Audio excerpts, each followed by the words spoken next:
beautifuls. So today I won't do a tutorial. I'm actually gonna talk about a sacred month in the Islamic calendar, and it's called Muharram. And basically, Muharram is the first month of the Islamic calendar, so it's basically the New Year's for Muslims. Our calendar is a lunar calendar, so it's 11 to 12 days shorter than the solar calendar, which is like the normal calendar everybody runs with. Sorry, look at this. Okay, so let's get into this. So Muharram is the most sacred month, excluding Ramadan. Obviously Ramadan's really sacred as well. So basically Muharram is so called because it's unlawful to fight during this month, and the word actually comes from the word haram, and haram means sinful. So it's Muharram, like has haram in it, so that's sinful. So it's like self-explanatory. So during Muharrams, Muslims commemorate the death of Imam Hussain alayhi salam, the grandson of our Prophet Muhammad sallallahu alaihi wasallam. For people who know what I'm talking about, obviously know exactly what I'm saying. So Imam Hussain,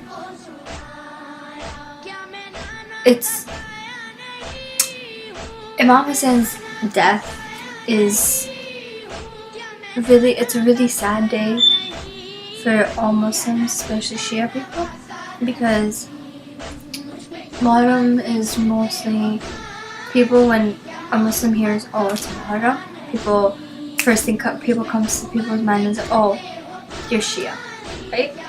You don't have to be Shia to believe. You believe in the Prophet, you believe in Imam Hussain, you believe in Imam Hussain, you believe in Imam Ali, you believe in Bibi Fatima, you believe in Bibi Sakina, you believe in Bibi Zainab, you believe in the whole family of our Prophet. So if you're Muslim, technically you celebrate Muharram. And if you think you don't, then I don't know what to say. But basically, I'm gonna tell you the story. Today is the second day of Muharram. Should have made a video. I was planning on making a video last night, but it was so late and I was so tired, so I couldn't make one. But I'm actually reading off from my notebook that I wrote everything on, because I do have a script for this. It's kind of hard to remember everything I want to say, because I know everything that's on the paper, but if I didn't have the paper, it would just be like, oh, like, okay, am I doing this right? And I don't want to mess up. So, today is the second day of Muharram, and on the second day of Muharram, Imam Hussein's caravan car reached Karbala. Karbala is a land. And thousands of Yazid soldiers, Yazid is a very bad guy, he's the bad guy. Okay. Thousands of Yazid soldiers were already there, having arrived before Imam Hussain. And the small tribe that was living in Karbala gathered around Imam Hussain alayhi salam's caravan. Imam Hussain alayhi salam inquired about the price of the land of Karbala. So he was asking how much the property would be, the land would be, how much it would cost. Then he bought the entire land, and he first spoke to the menfolks of the land, and he said, "O menfolks of Karbala, we have not come here to fight. Yazid soldiers will fight with us, and we will be killed. They will not bury our bodies, and we will be left in the wild animals of the desert. And I request a favor from you. Please bury our bodies. Imam Hussain alayhi salam then turned to the women folks of the tribe. Ladies of Karbala, your men folk, out of fear of Yazid's soldiers, may not bury our bodies. Ladies, when your men are working in the fields, come out of your houses and bury your bodies. Somehow Imam Hussain alayhi salam did not feel the men or the women would carry out this request. So he felt like nobody was listening, and if they were listening, they wouldn't do what Imam Hussain alayhi salam is saying, requesting them to do for him. Sadly, he turned to the children who he had gathered and he spoke gently to them. Children, if your father or your mother are unable to bury us, I beg you to throw a fistful of sand over our bodies while you are playing in the fields. That way, our bodies will slowly get buried. Then he turned to everyone who had gathered around and spoken again. My second request to you all is to look after the people who will come here and visit our graves after our deaths. They will be my guests, so please look after them and feed them for 3 days. Imam Hussain alayhi salam then ordered the tents to be pitched by the river. It was very hot in Karbala, and the supply of water was absolutely essential for survival. Karbala is actually, I think it's in Iran. Iraq.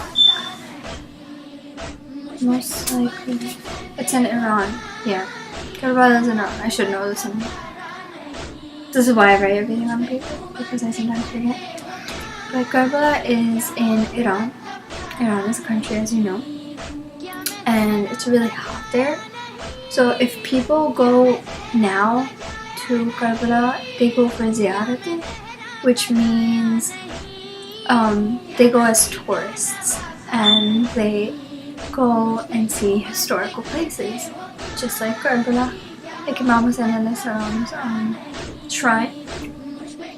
There's many shrines over there. There's so many places you can go, and only Muslims can go there.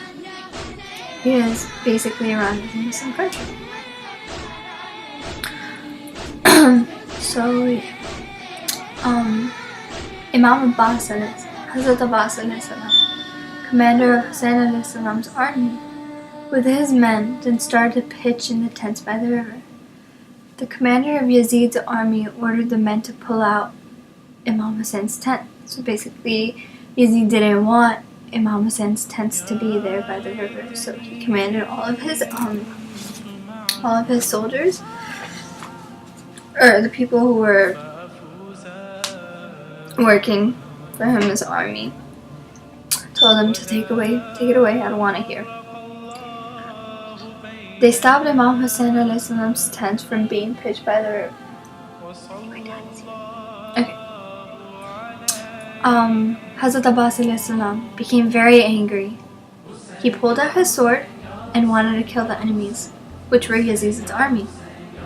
Hazrat Abbas alayhi salam, the lion's son of Hazrat Ali alayhi salam, which was Prophet Muhammad sallallahu alaihi wasallam's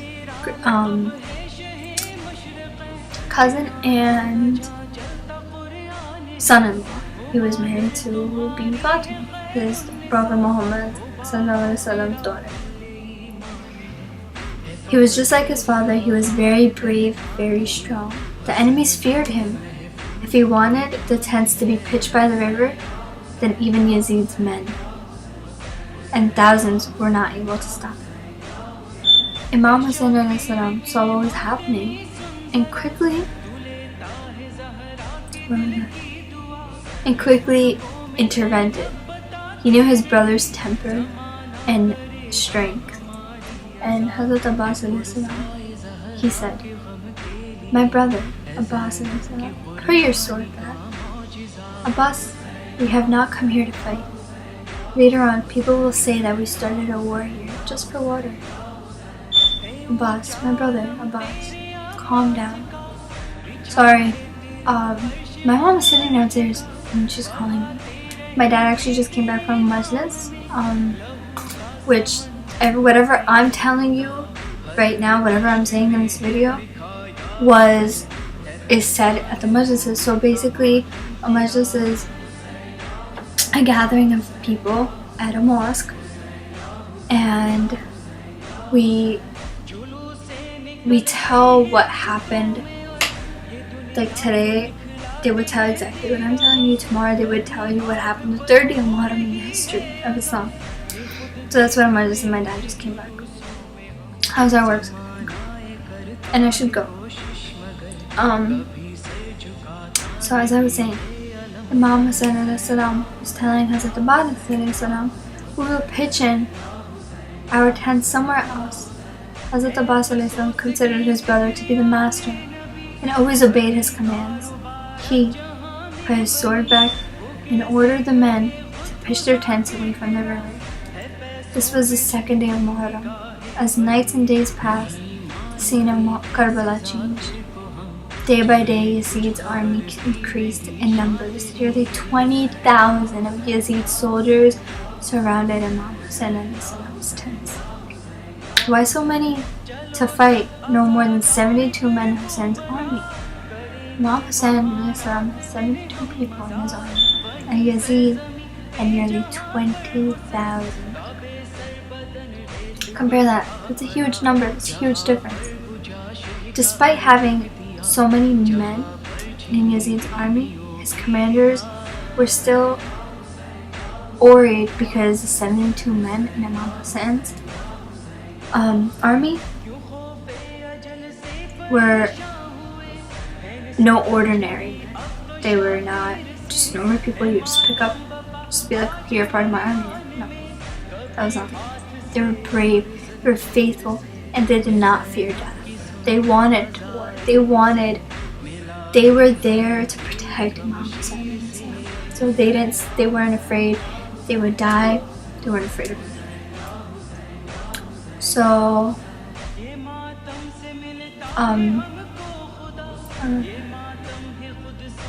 Yazid's soldiers knew that this, and therefore thought a way to weaken Imam Hussein's army.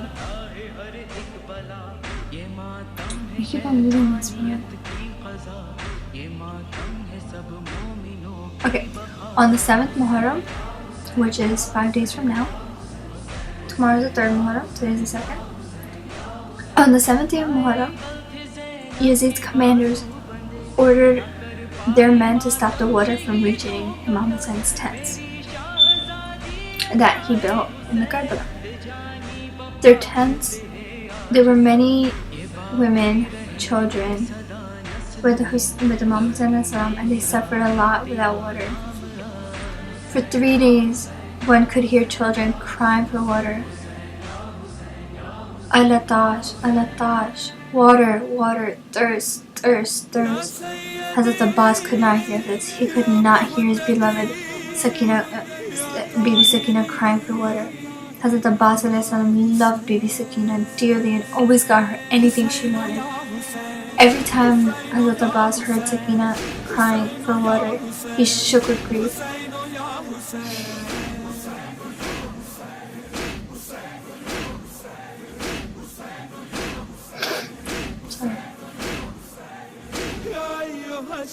Hazrat Abbas, poor Abbas, could not bear to hear Bibi Sakina cry. Al-Atash, Al-Atash, echoed through the land of Karbala for 3 days and nights. Many little children died from thirst and from hunger.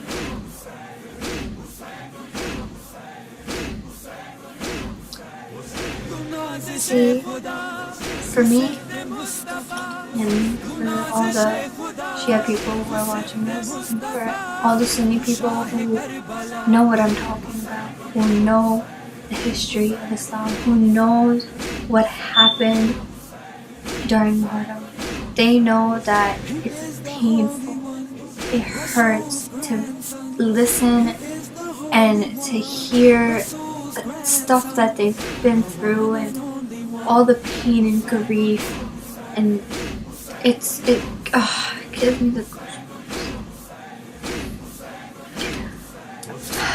so day 2 today. This is what happened today. The 2nd day of Muharram. Many many thousands and thousands and thousands of years ago. Tomorrow is the 30th of Muharram, and I will be back tomorrow, and I will tell you the story of tomorrow. So basically, I'm not saying that you need to listen to this. If you don't want to listen to this, then you don't have to. You don't have to watch my videos. You don't have to do any of that.